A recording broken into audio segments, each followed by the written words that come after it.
Hi, I'm Emma Stewart. I'm a realtor with Remax Treeland Realty, and I take the anxiety out of buying or selling your Fraser Valley home. Okay, we're back with another Because You Asked question, and today's question is, how much would having a buyer's agent cost me? It's a great question. And there's a lot of marketing out there that talk about how having a buyer's agent is free. But I think we all know that realtors don't work for free.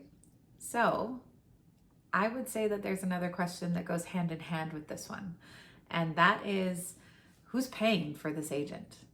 So let's dive in. To tell you the truth, this is really a question of semantics because it depends who you are in this purchase as to whether or not you feel like you're the one paying for the agent. For example, if you're the buyer, you pay the purchase price of the home and commissions are included in that. So you might feel like you're the one paying. If you're the seller, commissions come out of the net proceeds of the sale of your home. So the amount that you have left over after the purchase is done. So you might feel like you're the one who's paid. If you're the listing agent, there's a portion of the commission that you charge the seller to facilitate the sale of their home that goes to the buyer's brokerage and therefore agent. And so you might feel like you're the one paying. You see what I mean? It really depends who you are in the purchase as to whether or not you think you're the one paying for this agent.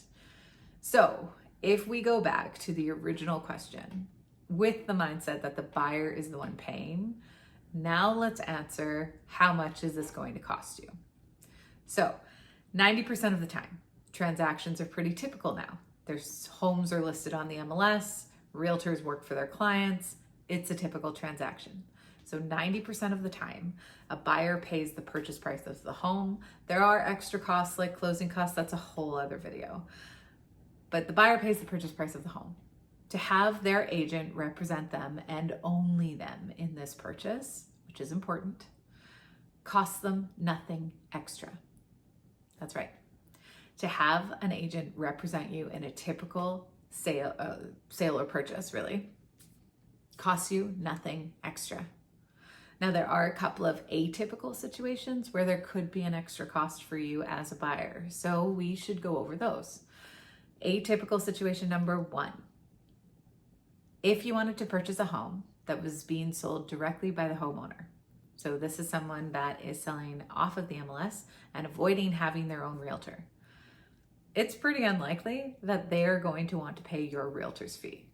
So commissions are not standardized. You would have to have a conversation between you and your realtor as to how much they would charge for this specific situation, but it could be an extra charge for you.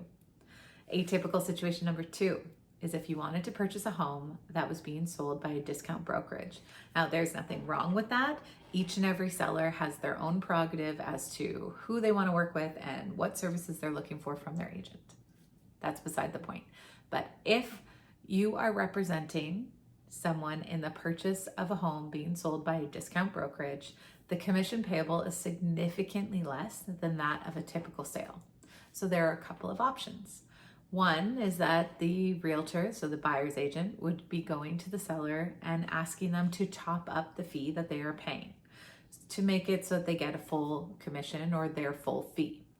Sometimes this works and sometimes it doesn't. If it doesn't, then the buyer's agent would be going to their client, the buyer, and saying, hey, the seller is going to pay this amount, but you need to top up the fee this amount to pay my full fee. So you don't get charged the full commission amount, but there could be an extra charge. Again, commissions are not standardized. You'd have to talk to your realtor about what they would charge for that specific situation. I hope that answers your question and that you know the drill. If you want to see more videos like this, subscribe to the channel. And if you liked this video, then mark that you liked it. And if you are interested in working with us to buy or sell your Fraser Valley home and become a Sold Club member, there's a whole bunch of information in the description below to get you started, and we would love to work with you. You've got questions, we have answers. If you want your real estate question answered on the channel, leave it in the comments below.